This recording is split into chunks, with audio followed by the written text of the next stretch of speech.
A lot of people are searching for the meaning of life, and we've been doing it for thousands of years. Humans seem to yearn for a higher meaning that would justify all the struggles, hardships, suffering, and injustices that happen in the world for seemingly no good reason. We want to know that it was all worth it in the end, that justice prevails, and that idea keeps many people moving forward. If we think of life in terms of video games, then a lot of people will look at life as a single-player video game. In these games, you enter a story arc where you are most often the main character. While playing the game, it becomes clear what the purpose of your journey is, what missions you have to complete, and what goals you have to achieve, and so on.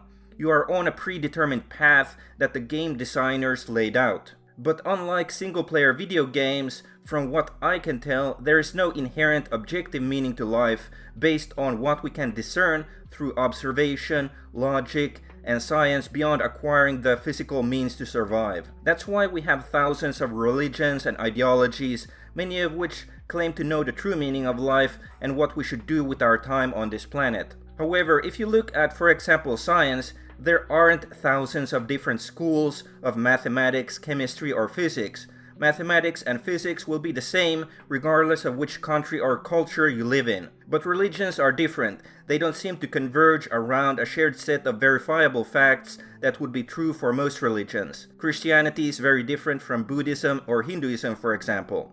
So as far as we can tell, life is without objective or inherent meaning. But what kind of game is life really? Well, I would say it's more like a sandbox video game. We are provided an environment with resources and tools that we can use, and we have to figure out our own meaning and purpose in this world. Instead of everyone following one true path, there may be many different paths that people can take. That said, life is complex and we are faced with many constraints and limitations. Not everyone has the freedom to realize their own will in life. For example, if some person gets into a car accident and their spine is damaged to the point where they cannot use their legs to walk, even if they desire to walk again, they cannot manifest a healthy working spine, so their life is more limited. That's unless sometime in the future, medical breakthroughs reach a point where their spinal damage can be repaired. Also, sometimes people are born in times where they are thrown into some collective experience, like for example a great war or famine, or a period of much prosperity. People can be born into a very religious household and indoctrinated into the religion from childhood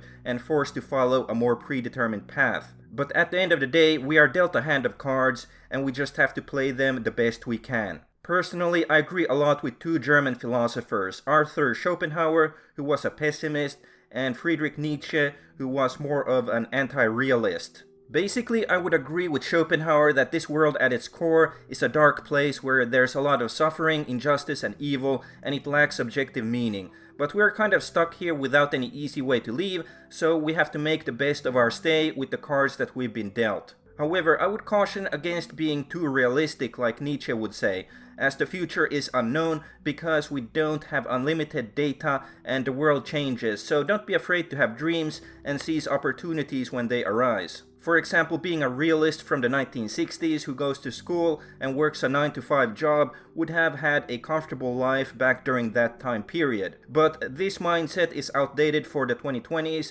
and we have to forge new paths, which requires some amount of anti-realism and dreaming. Remember to like and subscribe and let me know your thoughts in the comments. See you in the next video. Okay, thanks, bye.